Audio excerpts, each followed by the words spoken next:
So, wanted to talk to you all about this here Asus Prime Z690-p. Is that really a great deal? Okay, 155. So, I will say that if you are shopping for DDR5 PCIe 5.0, you're not gonna find a better deal out there than this. Okay, and on top of that, if you want to be able to overclock, right, a unlocked processor. This also features, for those of you that have a lock processor, the ability to use base clock frequency adjustment for your lock processor. Now, yours truly has not mastered how to use it in this BIOS, but I will say that it is something, out there. Hopefully somebody will come out with a good overview or tutorial on how to use it. Eventually, maybe it'll be me if I can master it. So, you can see right here, Asus Prime Z690-p. This is the motherboard. Used in quite a few gaming videos. A lot of positives with this, folks. Beyond DDR5, PCIe 5.0, 3M.2s, there are good audio connectors on this side. You can see those 2.5 gig LAN Type-C Charlie connectors.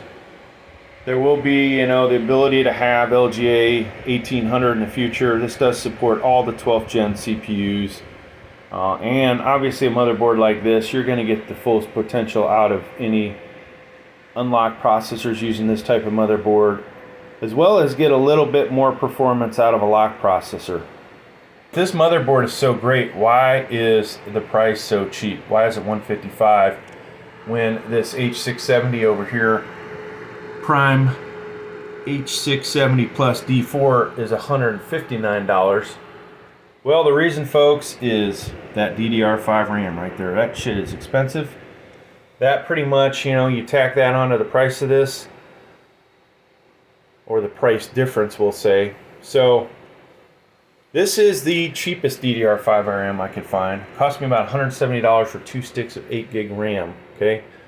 Tack that 170 on to the 155. Now I'm at 325. Okay. If I were to look at a comparative D4 Z690 and buy DDR4 RAM, and I bought 16 gigs, 3200 megahertz, which is, not supposed to be as good a performance, obviously, but you're talking, 240, that range, right? So this is one of those things, folks. If you have your heart set on DDR5 RAM, this is a great deal for you. If you couldn't care less, or you've looked at the videos and saw, there's not really much of a gain in DDR5 right now, there will be, folks. When it's 7,000 megahertz, there will be a gain, right? Right now, not that big a deal. But yeah, it's questionable whether it's a really good deal. I like the price on this because for a channel like this, hey, I got to buy the new tech, right? Obviously, I bought this. I paid a little bit more than $155. But if you are looking at a Z690 and you want to have, that stuff for the future, and we can argue whether it's, worth it or not, because a lot of people go through motherboards every so often. They're upgrading. Some of you might stick around on the same motherboard platform for 3 or 4 years. If you do that, this gives you a lot of capabilities for upgrades. Obviously, we don't have PCIe 5.0 cards out right now. That'll eventually come. This will eventually support 13th gen Intel, and then there will be faster speeds of DDR5. So lots of room in there for you to upgrade. But once again, is this that good a deal at $155? That's questionable. And it depends on, what you have your heart set at. If you look at the stuff that compares to it, like I said, this H670, $159.99. Let's look at some other stuff on the computer. If we search for other Z690 motherboards, let me move my hand so it's not covering. You're going to see the prices on these other guys. That top one, that's DDR4. You saw it's obviously a lot more expensive, but it looks cooler, right? aesthetics, you definitely get an improvement on that there. This Gigabyte one, same thing. Aesthetics looks a lot fucking cooler. This guy has Wi-Fi built in, right? Potentially the other ones did too. Yeah, both of those had Wi-Fi. Wi-Fi card, you know, $15, $25, right? Does take up a slot. It might interfere with your graphics card as far as the fans go.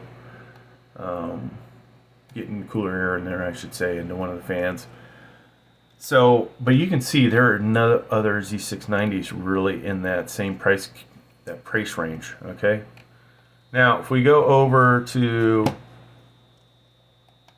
B660s, you can find some cheaper full-size ATX motherboards. This guy's $139. And it's actually someone in the same family, but I don't believe this has base clock frequency adjustment. And obviously you're not going to be able to overclock an unlocked CPU with this one.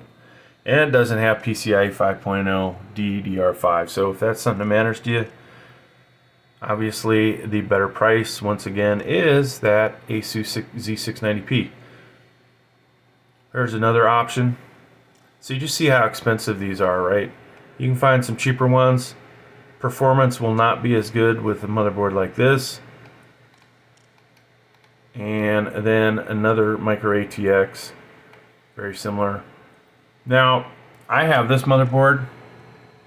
I have not actually set it up yet, but when I do, we'll get an idea of, you know, is it worth spending that much more, right?